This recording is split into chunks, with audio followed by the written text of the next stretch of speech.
ایک عابد نے خدا کے دیدار کے لیے 40 دن کا چلہ کیا۔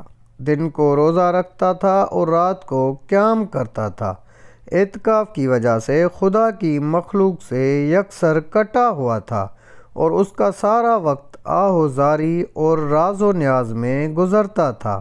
شام کو 36ویں رات اس عابد نے ایک آواز سنی، تانبے کی بازار میں فلاں تانبے ساز کی دکان پر جاؤ اور اپنی مراد پالو۔ عابد مقررہ وقت سے پہلے پہنچ گیا اور مارکیٹ کی گلیوں میں تانبے ساز کی اس دکان کو ڈھونڈنے لگا۔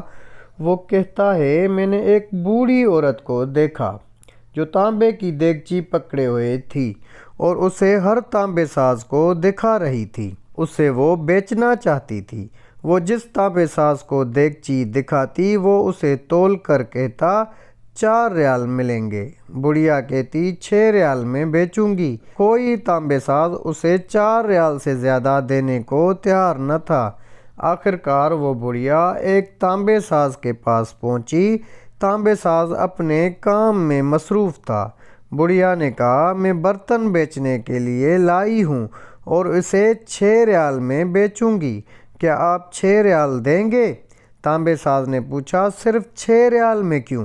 بڑھیا نے دل کی بات بتاتے ہوئے کہا، میرا بیٹا بیمار ہے، حکیم نے اس کے لیے نسخہ لکھا ہے جس کی قیمت 6 ریال ہے۔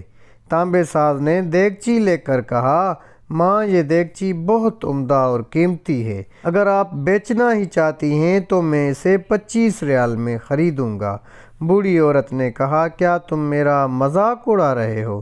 کہا، ہرگز نہیں، میں واقعی 25 ریال دوں گا۔ یہ کہہ کر اس نے برتن لیا اور بوڑھی عورت کے ہاتھ میں 25 ریال رکھ دیے۔ بوڑھی عورت بہت حیران ہوئی اور دعا دیتی جلدی سے اپنے گھر کی طرف چل پڑی۔ عابد کہتا ہے، میں یہ سارا ماجرا دیکھ رہا تھا۔ جب وہ بڑھیا چلی گئی تو میں نے تانبے والی دکان والے سے کہا، چچا لگتا ہے آپ کو کاروبار نہیں آتا۔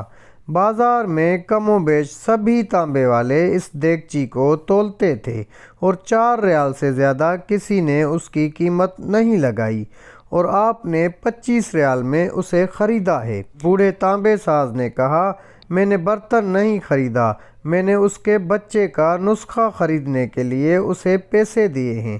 میں نے 1 ہفتے تک اس کے بیمار بچے کی دیکھ بھال کے لیے پیسے دیے ہیں۔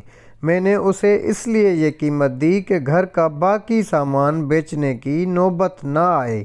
عابد کہتا ہے، میں سوچتا اور اس کو دیکھتا رہ گیا، اتنے میں غیبی آواز آئی، چلہ کشی سے کوئی میری زیارت کا شرف حاصل نہیں کر سکتا۔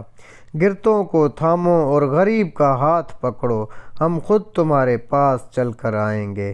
اللہ کریم ہمیں سمجھ اور خلوص نیتی کے ساتھ عمل کی توفیق عطا فرمائے، آمین۔ تو ناظرین کرام، یہ تھی ہماری آج کی ویڈیو۔ اگر آپ کو ویڈیو اچھی لگی تو اپنے دوست و احباب کے ساتھ بھی زیادہ سے زیادہ شیئر کریں اور ایسی مزید ویڈیوز دیکھنے کے لیے ہمارے چینل کو سبسکرائب کر دیں تاکہ ہم ایسی مزید اور بہتر سے بہتر ویڈیوز آپ تک بر وقت پہنچا سکیں۔ تو اگلی ویڈیو تک دیجیے گا اجازت، اللہ نگہبان۔